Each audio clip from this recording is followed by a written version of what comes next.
And without further ado, welcome everyone to today's webinar with the So Media Group. I'm thrilled today to be joined by the co-founders, Jason down the bottom and Adam up the top. My name is Claire. I'm one of the campaign managers here at Birchal, and I'm working with Jason and Adam on their campaign, for 2021 campaign. So with today's session, it's really about getting under the hood of the company and learning a little bit more about So Media, how they've got to today and what they're planning to do with the funds raised, and just for you to get to know them a little bit more and ask any questions you might have about the company. Today's session will be approximately 45 minutes to an hour. Jason and Adam are going to go through a bit of a pitch deck and talk a bit more about So Media in more detail. So hold on to your questions until the end, and then you'll see a little Q&A button down the bottom. So if you do have any questions, hold on to them, pop them in the Q&A, and we can go through that at the end. So without further ado, over to you, gents. I'll put myself on mute and take it away. All right, brilliant. Before we start, I just wanted to say thank you to everyone for taking time out of the day to join us on this webinar. As I said, there's a few familiar names in the list and some that I don't know. But look, I just wanted to say a big, massive thank you to everyone who is joining us. You have no idea how much it means to us. All right, so I'm going to share my screen so we can get the deck up. It should be on screen now. Let's go into present mode. Okay. All right, Adam, do you want to kick us off? Yeah, my name's Adam Birchal, CEO of So Media Group. We're just going to sort of dive through, I guess, a bit of a top line as to what So Media Group is for those that aren't familiar with it, as well as go into, I guess, like a bit of the nitty gritty and behind the scenes and as to what we've been up to and what we look to, I said, I guess, like achieve as our goals going forward with a successful capital raise. So Media Group, we are one of the fastest growing new media publishers. You're probably thinking, what is new media? We're sort of using that as a term to say that we're not your traditional news channels. So that's why we're sort of classifying ourselves as new media. We're essentially a hybrid between your news platforms, which we engage with quite regularly with topical news across Perth, but also a lifestyle publisher. So all the best things to see, do, eat, drink, explore, and have a bit of fun and a bit of bounce about it as well across our platform. So that's why we're sort of classifying it as a new media platform. It's all digital and it's all very socially led as well. Our core audience is essentially females 22 to 38 age bracket, which for us as a platform is great because they're the ones that are going to be most engaged to actually go out there, explore, do things. They're quite social savvy, and plus they will potentially have a bit more disposable income to actually engage with the brands that we want to promote and get people to buy things, do things, go on holidays, book out hotels, etc. But yeah, our goal from this is to essentially have that launching platform to essentially build the #1 new media network in Australia. And as we go through this presentation, hopefully you'll see our sort of way of thinking is a lot different to the traditional media and even to the other millennial and new media publishers that are out there at the moment. So some mugshots here. Just a bit of background on myself. Have had about 10 odd years in the social media and content, landscape. Most recently at Cara, part of Denso Aegis, as the head of content, head of social out there. Jason can obviously give a bit of a spill about himself. Julia is our main sort of editor, so she's one of the ones sort of on the ground doing a lot of the writing, a lot of the good words that you see on our websites, and one of our other contributors is Monique as well. So that sort of rounds out our main content writing team, but we have about 6 to 7 other subcontractor writers that we can engage at any point to write a piece of content that's more relevant to potentially their niche or to the client's niche as well. So, and a little bit about my background. I've run several companies over the years, from e-commerce companies to marketing companies. And I have a little bit of experience in management consulting, in business improvement and mergers and acquisitions. And I also sit on a couple of not-for-profit boards. I have an MBA with a specialisation in contract and corporations law, and I love the startup world. which works out well for us. So just at a glance, we're effectively 3 platforms at the moment. So Perth is the, I guess, like the champion brand of So Media Group, and that's where it's all sort of started. It captures the essence and pride of Perth, and it promotes all things, I guess, positive as well. So it's saying good vibes only. So we're not talking about negative things because 1, we don't really want to bring more negative aspects into people's lives, and 2, we don't really want negative connotations to be associated with brands as well. I think it's good to sort of have those separate. So if a brand's going to be engaging on our website and going to be a partner with us, we don't want any, I guess, sad or horrifying news to be put right next to the bits of content that we're trying to promote and get people to engage with. So we're next. So we thought it'd be great to launch a travel brand at the start of 2020, which was great until obviously COVID hit. But that hasn't stopped us from, I guess, like keeping the wheels turning over with So We're Next. We know travel is going to be a massive thing once we're actually allowed to do it. So that's sort of just building in the background. We have great aspirations on how we can grow that. And I guess like the Instagram channel that we have is, I guess, like case in point as to how you can actually still produce and create that engagement across travel and get people excited about So We're Next, where they're going to go next when we're allowed to. And so Binge, so this was born out of the, I guess, the pandemic as well. I had been sitting on this domain for about 1.5 years, 2 years. And then I realized and remembered that, oh yeah, I've got that. Maybe we can do something with it, given that everyone's in lockdown. So Binge was launched, and it's a national entertainment platform which provides all those things to essentially binge. So it's your latest Netflix episodes, what's on Disney Plus, all the great podcasts, movies to watch, the best shows of the best movies of the 80s, best movies of the 90s. And we've sort of, I guess, like taken a bit of a leaflet out of how I guess BuzzFeed works in regards to their viral quizzes, and using those as well to help drive engagement, drive traffic, and capture emails from subscribers as well. One of the main drivers of starting So Binge was purely to give people a little bit of casual entertainment, put a bit of a smile on people's faces while we went into that initial lockdown period. Yeah.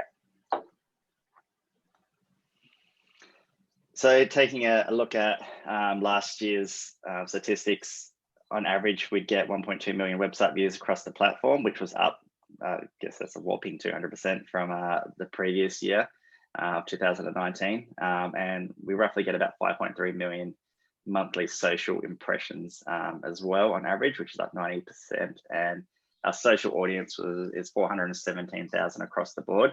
But just to, I guess, sort of highlight, this deck was done a couple of weeks ago. We're now over 430, I believe. So our growth just in January has actually been quite encouraging, and it's all organic at the moment. And yeah, I think we've had over 36,000 new followers this month.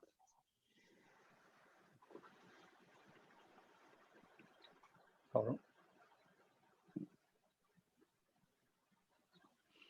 All right, this is one of my favorites.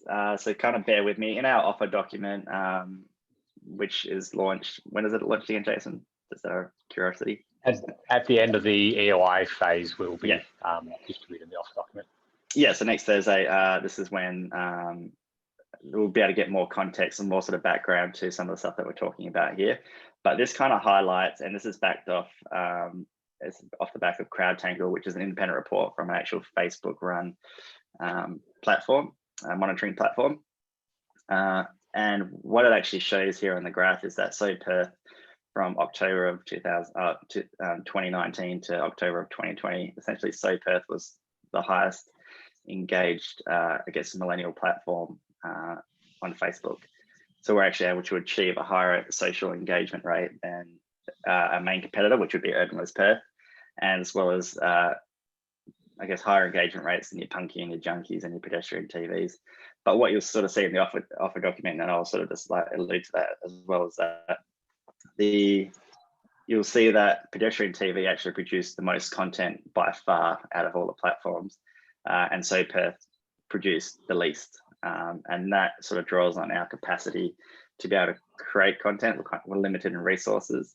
But what was then also exciting to see is that even though we produced the least amount of content and the least amount of content by far, we actually had the second most amount of engagement. out of all the platforms. So we're actually sort of able to rival, I guess, the powerhouses of your junkie media as well as your pedestrian TV, and actually get more bang for our buck in regards to how we're engaging our audiences. And I think that goes a long way to making sure that when we write a bit of content or put a bit of social content out there, we know it's going to hit based on our research, based on our, I guess, digital marketing skills, and that sort of gut instinct of building that content formula over time and knowing it's going to be successful.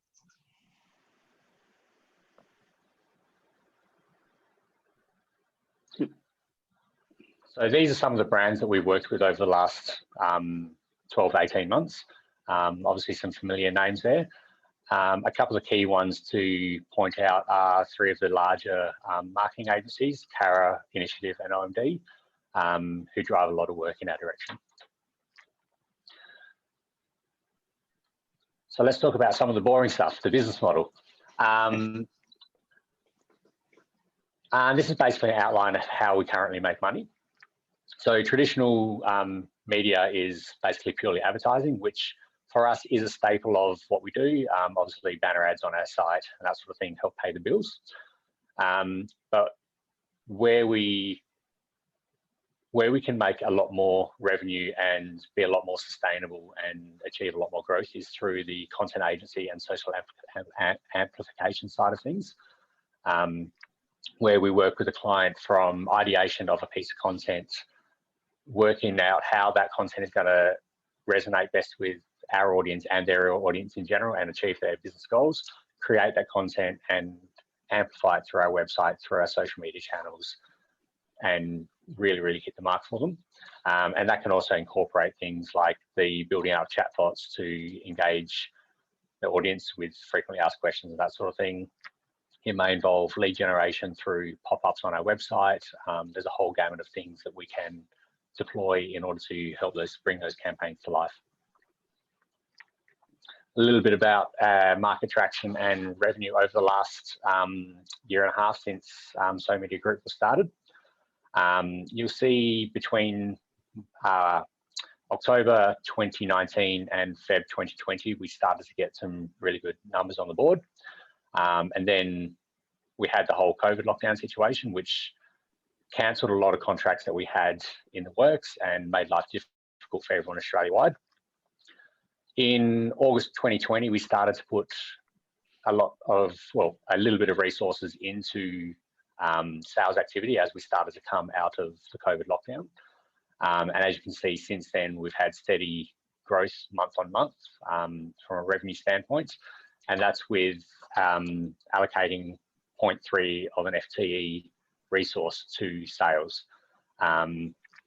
Moving forward, we'd like to commit a lot more resources to the sales activities, which we hope to drive more revenue and build those relationships with agencies and brands to make 2021 a really good year.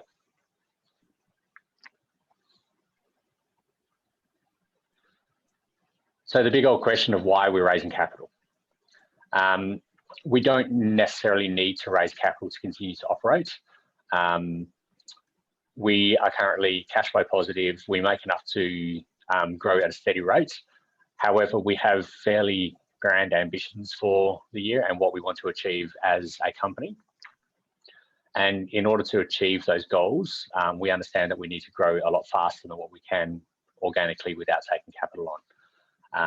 Being able to expand into new markets, which we'll go into in a minute, will really give So Media Group a chance to achieve that goal of becoming the biggest new media network in Australia. So we're going to go through a bit of a growth plan of what we want to achieve over the next 12 to 18 months. Now, we've broken it into 3 phases, and what we achieve and what we focus on in these 3 phases is going to massively depend on how much we actually do end up raising through this crowdfund process. In the offer document, we do outline what we will prioritise and how much capital will be allocated to each area, but we'll just go high level at the moment and run you through what our vision looks like. So the first phase of our growth plan, I'll let Adam roll through this because it's very heavily focused on building out our current platforms. So over to you, Adam. All right, I might as well jump onto the next slide.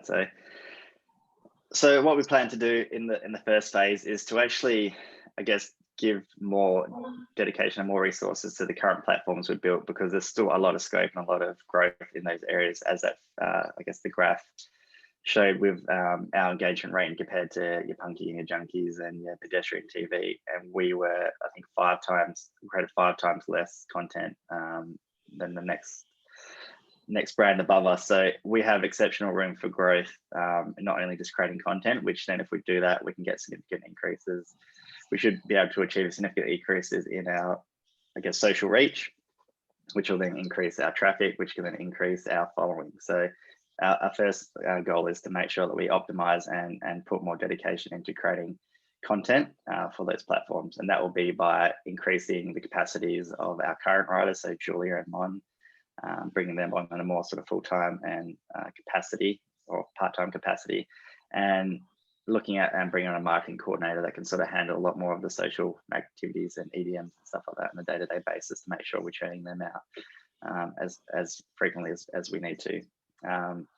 As Jason also brought up, optimize the sales process.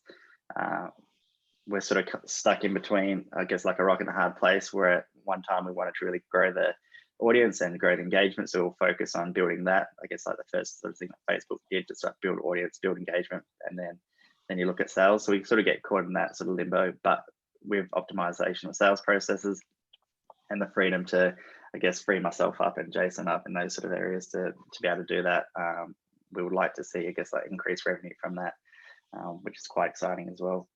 And then, yeah, increased spend. So we don't actually actively spend on promoting our own content that much, apart from a few, I guess, A/B testing things here and there.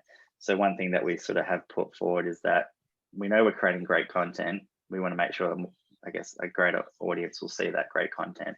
And by doing so, we can then bring them into our ecosystem. We can get them to sign up for our emails. We can get them to follow the pages. We can get them to share. We can get them to comment.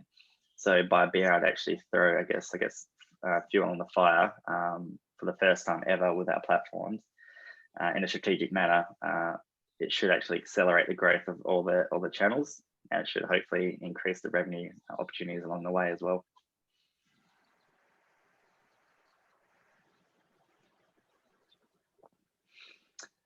So month 2. Phase 2, sorry, this is where we've already had, I guess, initial conversations to a few platforms in the Sydney and Melbourne market.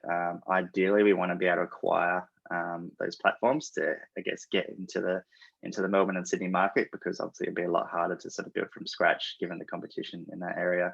So that's definitely a key focus for us, which we've already started, I guess, those conversations, but being able to have the capital and have the, I guess, power behind us will sort of definitely aid in those conversations.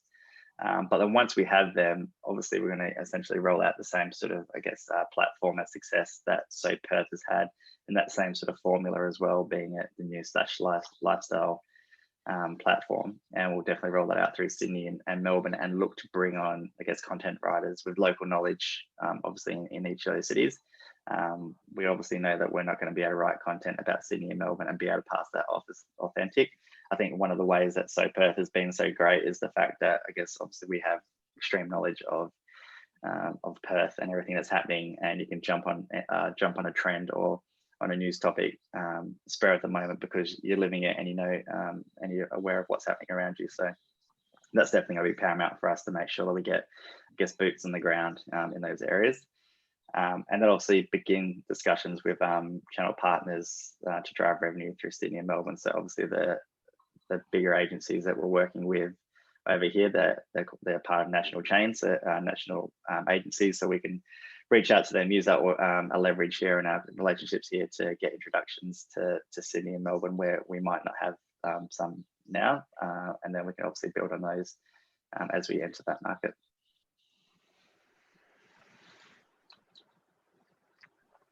Yeah, so again, just like going into the hyper-local content market, we'll be launching that same sort of the same model into the Melbourne and Sydney. But what I think sort of gives us a bit of a, I guess, bit more sort of confidence going into that market is just by the, I guess, like the So branding alone. I feel like whatever sort of vertical or city or location that that we go into, I feel we already sort of have a bit of a foot in the door, because as soon as we put the so in front of it, it just encapsulates the community, the passion, the love for whatever it might be. So I think while there is definitely going to be strong competition in those markets, by having so Melbourne, all of Melbourne's going to see it and want to get behind it. So Sydney, same sort of situation. So I think by being able to build up those and actually get those pumping to the same levels as so Perth, it's going to give us the opportunity to tender for national media and advertising opportunities, which is obviously going to put us in a great position for revenue opportunities, and also scale of economies across our cost base. Because at the moment we can't really tender on those national campaigns, because we're effectively Perth-based, a Perth-based platform, while we obviously are still building out our travel and binge platform. And then also just, I guess, like the scale of economies, expanding on that with So Binge and So Where Next, having a strong presence in Perth, Melbourne and Sydney can just easily funnel in and help build up those audiences as well.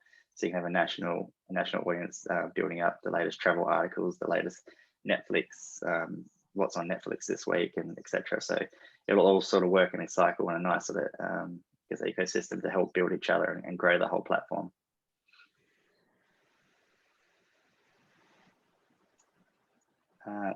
So Jace, do you want to cover the M&As? Yeah, sure. So we understand that entering the Sydney and Melbourne market is not going to be easy. And for us to enter the market with no audience and try and grow that audience organically over a period of 18 to 24 months is going to be very expensive, and it's going to put us behind the 8 ball, so to speak, and it'll be a very difficult way to enter the market. So what we've been looking at over the last few months is small publishers who are already in the market but have significant room for improvement in their business model and the way they do things. So we've identified a few targets and have started early conversations with these targets in order to acquire them to use their existing networks to enter the market. And if we can achieve that, the audiences that we're looking at on average over the platforms, whichever one we go for or can get across the line, we're looking at roughly around 400,000 person audience to enter the market, which is a huge head start for us. And it's something that would really catalyse our growth potential. Looking at the sort of population of the Sydney and Melbourne areas in comparison to Perth. So Perth has a roughly 2 million population. And if you look at our stats from audience numbers and social engagement, that sort of thing, you can see we still get really strong audience numbers through that.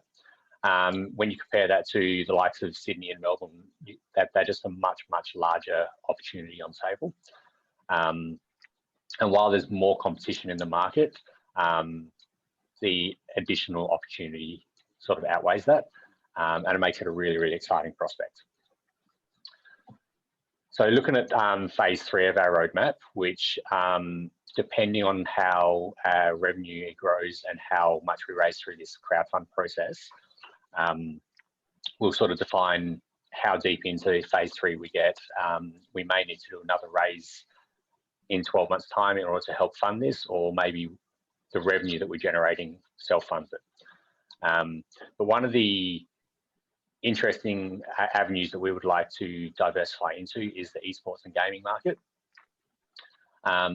It's a incredibly large market that is growing at a rapid rate, which has been accelerated with the COVID pandemic. And it's also a market that's exciting because there's no 1 or 2 players that have a dominant foothold in that market. There's a lot of small players, but no one that just dominates. So like in traditional sports, you have like your ESPNs. In esports, no one has taken that space yet. So it offers a huge opportunity there. So one of the things we'd like to do once we've got the rest of the business operating efficiently is to look at performing a feasibility study on how that market looks, whether we do have the expertise and funding to enter that market, and what a strategic entry into that market would look like. And whether it's starting to build that audience from scratch, or whether we look at more acquisition opportunities to enter that market, like what sort of content resonates well with people in that market. So that would be the first thing we'd like to do as part of phase 3. And the second thing would be to look at strategic acquisition targets, such as small content agencies, where we can boost our internal agency capabilities and client base a lot faster than what we would if we built them out organically. And the third segment to phase 3 is to launch a arm of the business called So Ventures, which would take the venture capital model, but without deploying capital or cash into startups. It would deploy our audience as a investment in startups. So essentially, we would basically exchange future advertising and service spend, campaign spend, for a stake in selected high growth startups that meet our criteria, which offers a very exciting prospect for the long term. Taking a little bit of a deeper look into the esports market, as I was saying, like, what makes it most exciting is that nobody owns the market. It's an open market for pretty much anyone to enter and grow a huge audience in. And looking at the League of Legends World Championship, which was before the pandemic, that gained 100 million people watching the championship. And when you think that's just people playing video games, and it still attracting a crowd of 100 million people in a market that isn't mature, it's phenomenal to think what that could potentially become. So Goldman Sachs predicts that esports is going to be a $3 billion market by 2022. Now, that prediction was made back in 2017, before the likes of the pandemic changed the market. The prediction, I would say, is now going to be a lot sooner than 2022 by the time it hits the $3 billion market, just because of the growth that is catalyzed from the COVID pandemic. A lot of that market value is in content, by way of video, by way of streaming and that sort of thing. With I think it was the second or third largest component is on the media side of it. So there's a huge market there for the taking.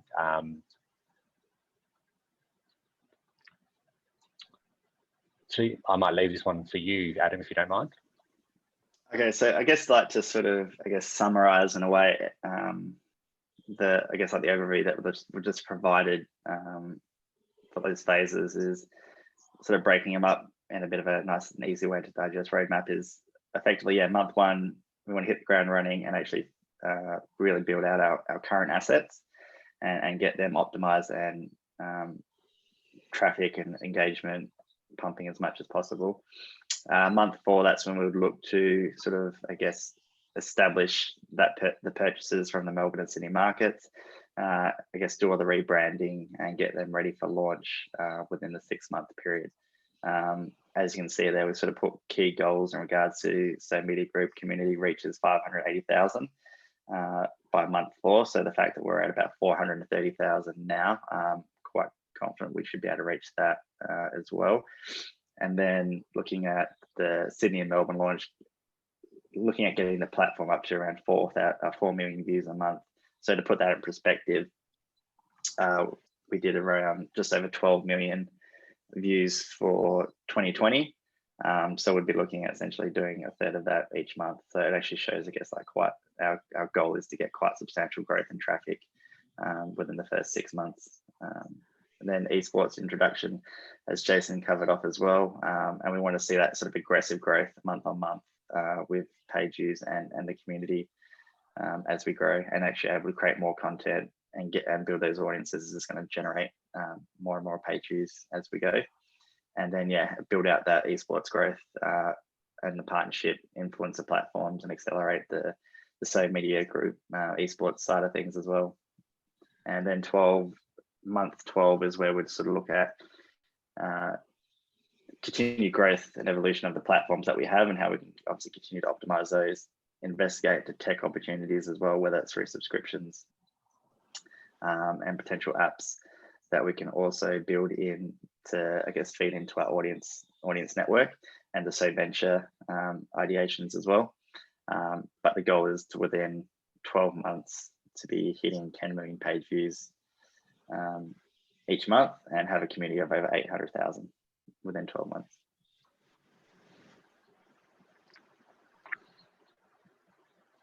So just lastly, before we move into the Q&A section, we just wanted to show some data on previous mergers and acquisitions that have happened in the market.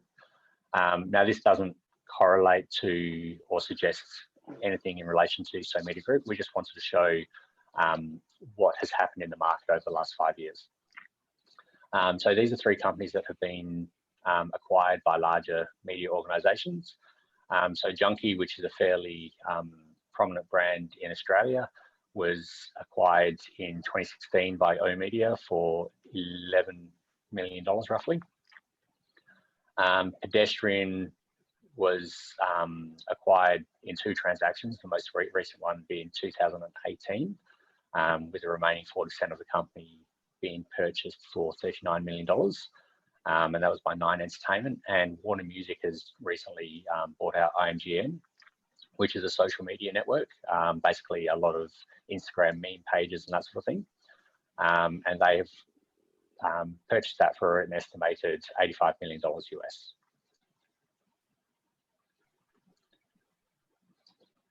Shall we move into the Q&A section, Claire? I'm on mute and I'll unmute myself. So I might just get you to pause your screen share, Jason. Yes. And yeah, hop into the Q&A. So I'll be addressing the questions that have come through our Q&A bubble first, and then any questions that come through in the chat. I'm just going to ask the questions as they're written, so I don't muddle any words or anyone's intentions. The first question that we had that came through was a 2-part question, but I'll ask question 1 first, and then we'll go to the next one. So the first question was, funds going into expanding nationally, which only expands your expense on a startup. So why go down the path of expanding nationally when So Perth hasn't established its own market share in its locale? Yeah, so I guess in that sort of instance is that we're strapped for capacity as it is in regards to the So Perth.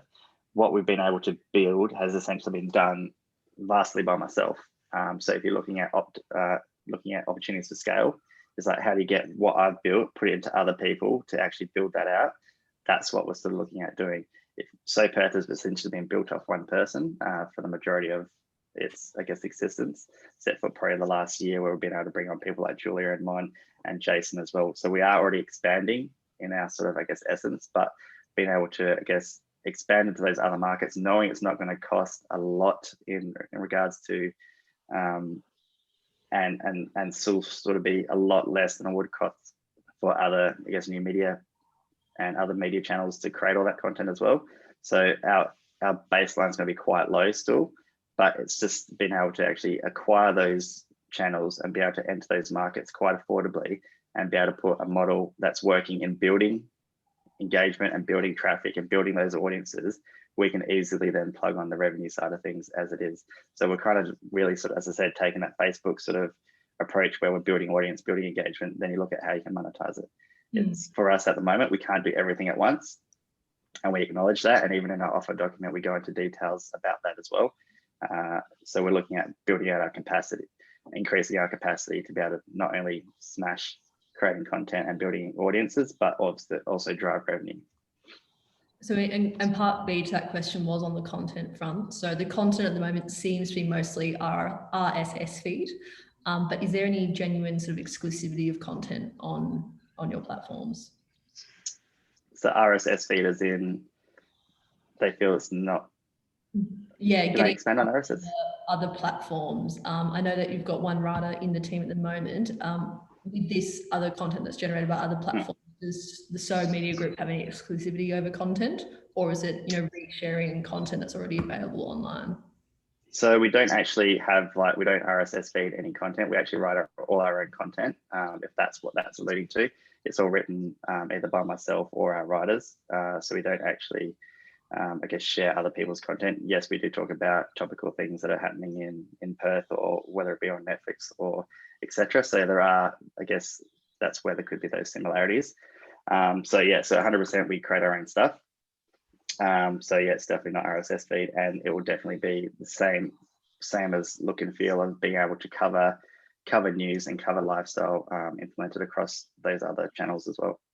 Yeah. And yeah, on that, in terms of the content that you're creating and the agencies and partners and brands that you work with, can you give us sort of an insight into the current ad agencies working with you at the moment? Yeah, so as we've shown on the client's feed, one that we've currently, I guess, one of the most recent ones was with an initiative, which was a campaign around Wonder Out Yonder. So we work quite closely with them to create, I think it's about 7 or 8 different experiential articles, as well as creating a suite of Instagram stories and social media videos to sort of promote those areas and activate and get people out and exploring WA again as we came out of lockdown. So that was probably one of the more significant ones that we did. And that was, yeah, quite a beastie, I guess, campaign that we did with them. Yeah, nice. And looking to your expansion plans, and I know you were talking about esports and going into that area.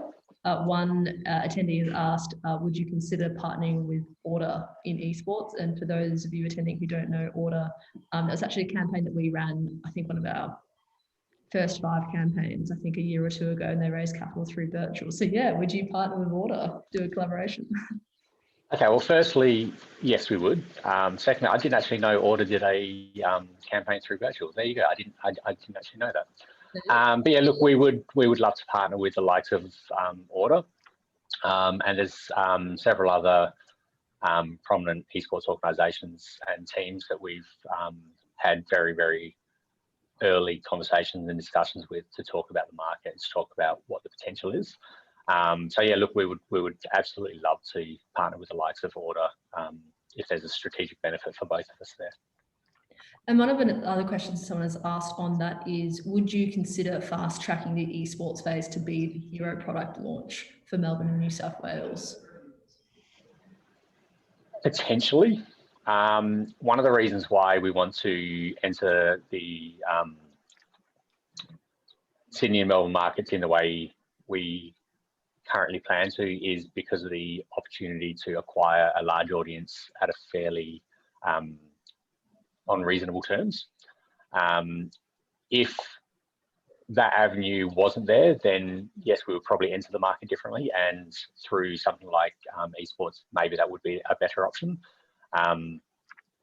But entering the market through I guess the most strategic way, it makes the most sense to us.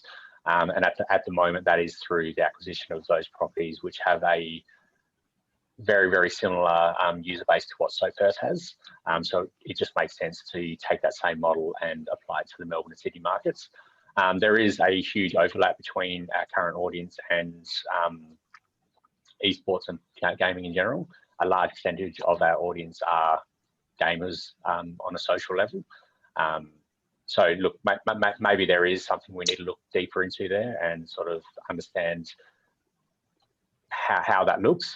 So yeah, look, we would consider it, but at the moment, it makes sense to enter under that sort of localized content model. Which actually, yeah, because sorry, so yeah, because also having those Melbourne and Sydney audiences will allow us to cross promote and build out further brands. So whether it's the esports side of things as well. So being able to have those 2 platforms as well as Perth allows us to, I guess, have more success and I guess quicker success in building out esports as an example. It sort of ties in nicely to another question that came through, and I think you touched upon it a little bit, but it'd be great just to have, you know, get a bit of a recap. as to why you are going into that esports market.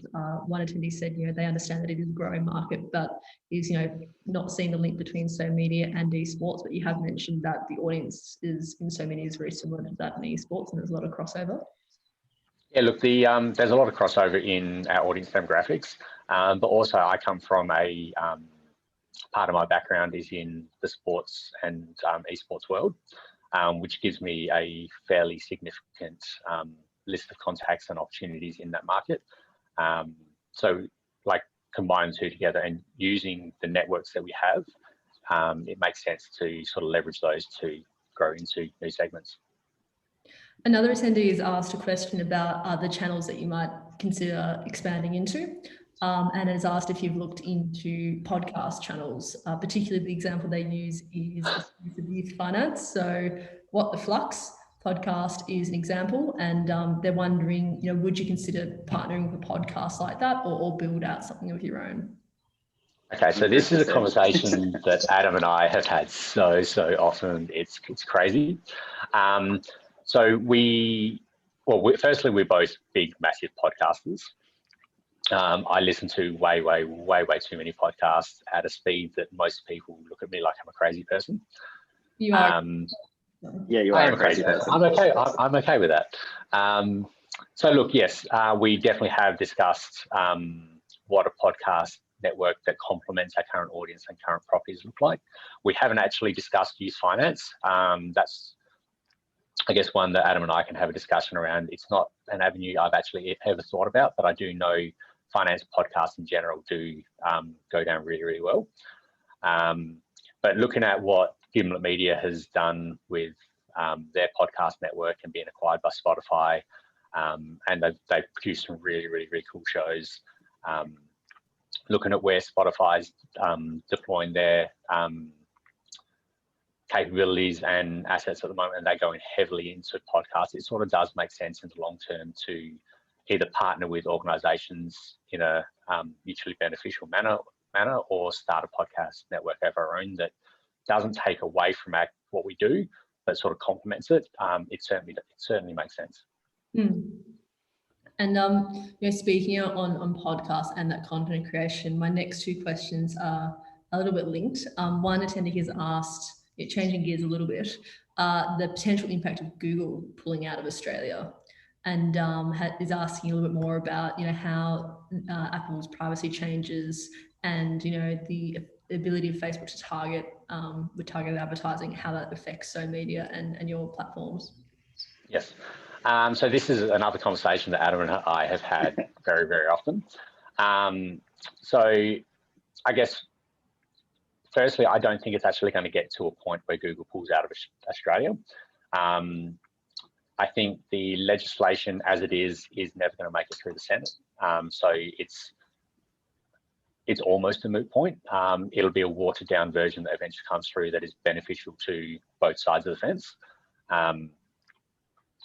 Having said that, we do need to prepare for the worst and be aware of what that worst case scenario looks like. And there's pros and cons from Google leaving the market and staying in the market. One of the, I guess, pros is it does open the market up to other players who will basically fill that void. That won't be exactly the same as Google. Maybe it's Bing, maybe it's DuckDuckGo, maybe it's a completely new player. But people will always be searching for content. People will always be using a search engine to try and achieve something. If it's not Google, it's going to be someone else.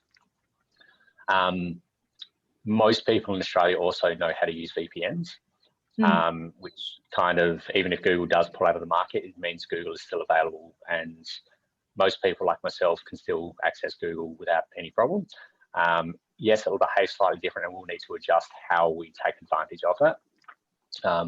But those are just intricacies of business. And secondly, it would just put a lot of extra importance on us owning our own audience through things like email subscriptions and like engaging that content, that audience on YouTube, through engaging an audience on Facebook, engaging an audience on Instagram, and having as many diversified communities and traffic sources as possible, so that we're not completely reliant on one source such as Google to drive traffic to our website. Adam's probably got a little bit more to add to that, I think. Yeah, I guess a case in point for that is we jumped on TikTok at the start of January. We wanted to, I guess, launch into TikTok in 2020, but we thought it would be best that if we're going to do it, we'll do it properly. And we sort of put a bit more of a strategy behind it before we jumped in. So we did that at the start of Jan. I think we're now really close to 20,000 followers in 1 month, and had 1.7 million views across the videos that we're promoting across there. So it just shows that we're thinking out. We're not just thinking, I guess, Facebook and Google. We definitely are thinking outside of the box, and podcasts is one thing that we're very passionate about, and we're definitely going to look at going down that path as well. So yeah, we're definitely looking at ways that we can get the most out of all platforms. But again, that comes down to capacity, comes down to, I guess, like having the revenue and the, I guess, and the funds to be able to build that out strategically and make sure it works. And you know, on the use of funds, as you just mentioned, one attendee has asked if any of the funds are allocated to rebuilding the So Perth website. So yeah, we're always looking at constant updates and that sort of thing to the website. At the moment, the website has been built by Adam and myself because we've wanted to keep as much of our funds going into other areas as possible. And given that both Adam and I have a small amount of abilities in web development, we've basically built the website as we go. One of the things we would like to do is increase the commercial aspects of the website, so that it does flow as well as possible, so it does offer as many monetization options as possible. So yeah, in that sort of first 3-month period when we're optimizing our sales process, when we're optimizing our content team, that sort of thing, one of the things that will be part of that optimization process, we'll be looking at how do we improve our web properties and how much budget do we need to allocate to have them so that they are, you know, running as well as possible. And that's going to be an ongoing thing. Yeah, like with every platform, I feel like there's always different ways you can optimize it and make the content more fantastic for those visiting the site. That actually brings up another question. I know it sounds like I'm doing great segues all the time. They're slightly clunky, but another question that came up was someone was asking about for your content creation and the writers of that. I know you have some writers in-house, but how do you pay the writers for the content they produce? Obviously the ones in-house, I imagine, are on salaries, but any external content, how's that managed? Yeah, so everyone that writes a bit of content, they are paid for it. So yeah, so we do have, I guess, a lot of freelance writers that we engage as well. So whether it's through food or whether it might be down finance or health and fitness, whatever the pillar or the category might be, we'll have a writer that's, I guess, more sort of fit for that niche, and we'll engage them on, I guess, like an ad hoc sort of freelance basis as well. Yeah, cool. Another question that's come through. Now, I don't fully understand this question, but I'm just going to say it, and you guys might understand it. Right. Do you have a play with first-party data as an asset? Yes, we do. One of the things we're looking at in the background and testing and playing around with at sort of 2 o'clock in the morning when I can't sleep, which is surprisingly often, is I've been playing around with using gamification elements within the website to basically encourage people to create accounts, get rewarded based on certain activities, so that we can increase that zero party and first party data treasure chest. So yeah, look, it's something that at the moment has been limited by resources available. But yes, we do have plans for increasing how we can gather that, both zero party and first party data. Definitely. Adam, did you want to add anything to that, or? No, spot on. Yeah, so we understand the importance of it, and yeah, we have a lot of, I guess, like sort of strategies and ideas behind that to sort of help grow those, I guess, those email touch points specifically. Now, getting to some questions on the pointy end for you both. So, seatbelts. One person has asked, who are the current major stakeholders of So Media Group? They are the 2 people in this video. And I guess it also comes down to how you define stakeholders. Are we talking stakeholders as in shareholders and members of the company, or are we talking about stakeholders in general, where we look at who our key suppliers are, who our key key audience segments are, that sort of thing? I assume we're talking just like shareholders and members of the company, or? I'm going to assume shareholders and members of the companies, but for the attendee that asked that question, if you'd like to clarify on the chat, please do. And while you're doing that, I'll move on to the next question. So we'll put that one back. Oh no, hang on. Back. Shareholders. Yeah. Correct. Yeah. They're just the two of us. Yeah. The two Jasons. Yeah. The two Jasons. Yeah. Two Jasons. Yeah, exactly. And then, you know, off the back of that question, why crowdfunding in particular then? In terms of raising capital. Yes. So we discussed a number of options with regards to raising capital to achieve our growth objectives. We talked about going down the traditional route of going to high net worth individuals, angel investors, VCs, and that sort of thing.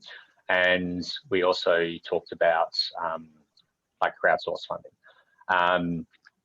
Personally, I've contributed to and participated in several crowdfund campaigns over the years myself, and I love the fact that everyday people can invest in startups and early stage companies. So that was, I guess, one of the things that put it on my radar. The second thing that excites us is being able to, I guess, have a tribe of people who are aligned with our interests and love what we're doing and are coming along on a journey with us. So that we have maybe a community of 500, 750, 1,000 of our loyal fans who are like, I love what you guys are doing. I want to see you succeed. I want to succeed with you. I want to come along for the journey. And like we can band together to ideate in maybe a Facebook closed group and say, look, guys, we're looking at doing this. What do you think? And sort of have that back and forth conversation. It also helps with distribution because, like with the other crowdfund campaigns I've been involved in, I'm more likely to use their service, their product, and that sort of thing, and share it and tell everyone about it because I'm part of the family. So hopefully we can have that same thing as well, and like our tribe of investors can help us grow and while they're on the journey with us. So that's my, I guess, motivation for going down the crowdfund route. What about you, Adam? You pretty much just copy and pasted my speech. No, it's exactly the same. It's so where I guess my passion for Perth is essentially how Tweet Perth was first founded, and how So Perth was, I guess, evolved from that, and then So Media Group expanded from that. So my passion for Perth is I guess like the first thing that sort of came to mind when we're talking about, I guess, like a crowdfunding campaign. So if I can get people as passionate about Perth as me to come along the journey with us, then I think that's a recipe for success. Because as Jason sort of said, they're going to want to share, they're going to want to engage, they're going to want to be part of our growth and our story. And I think that's just far more exciting a prospect for us than going down the typical VC. Look, that actually segues really nicely into a few other questions that come through, which, you know, as an investment opportunity is all about success and the success of an investment like this, which of course for everyone listening, you know, being an early stage company, we can't guarantee success. You know, please consider the offer document and risk warning before investing and make sure that you invest within your own means. But that being said, for you, Jason and Adam, what does success look like for So Media? We saw that you propped up some trade sales of other companies up on your pitch deck. What were those values based off? Were they revenue multiples? Would So Media be looking at potentially an IPO, paying out dividends? What are your sort of thoughts for potential ROI on an offer like this? I guess yes to all of the above. Look, yes, I guess the end game is to eventually be acquired or IPO, depending on what happens over the next few years. I would say, looking at it from a personal standpoint and looking at market activity, I would say acquisition is probably more likely than IPO.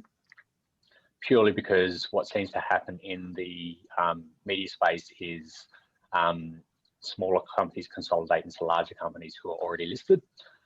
Very few media companies list themselves.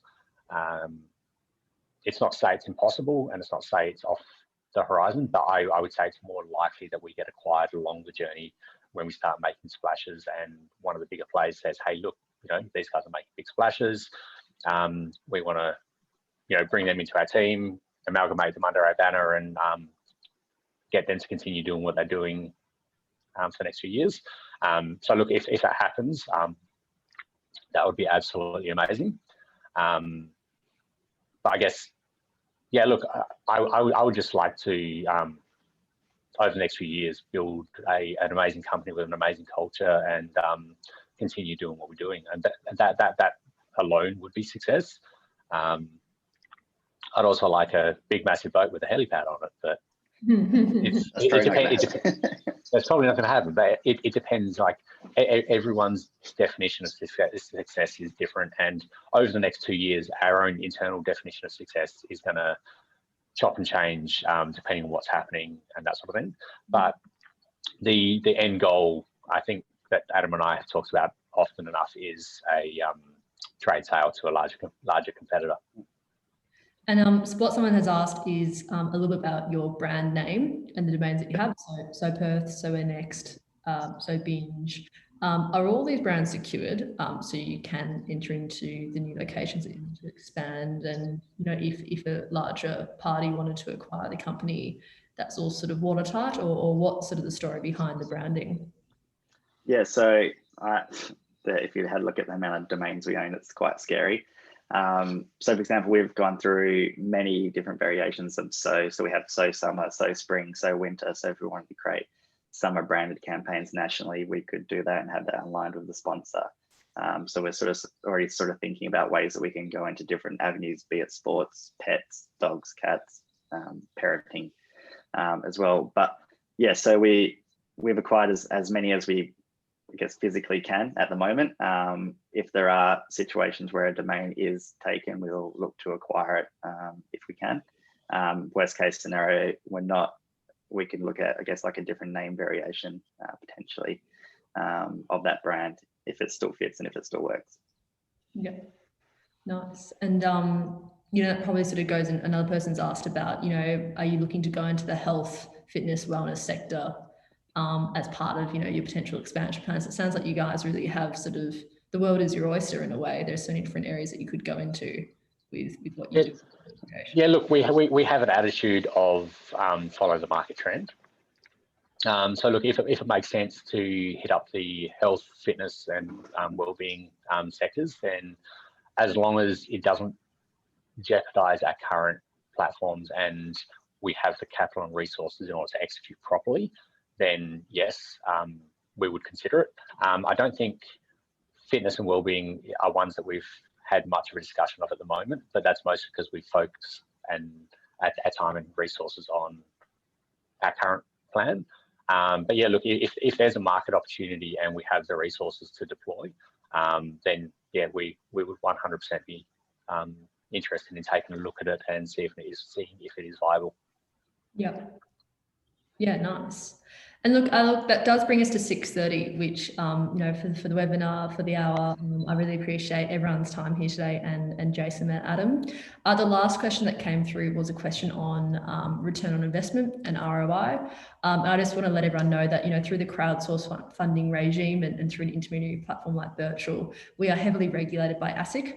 To make sure that investors are protected against, potentially misleading or false statements. So when the offer document is available, we can't put in forward-looking statements like return on investment, future valuations, or promises that we can't guarantee. So what you will be seeing in the offer document is So Media Group's traction to date, their business model, their plans for growth, and all the information you need to make a bit of an assessment on whether you think the company will be a worthwhile investment for you or not. But as I said before, please read the risk warning and the offer document before considering your investment.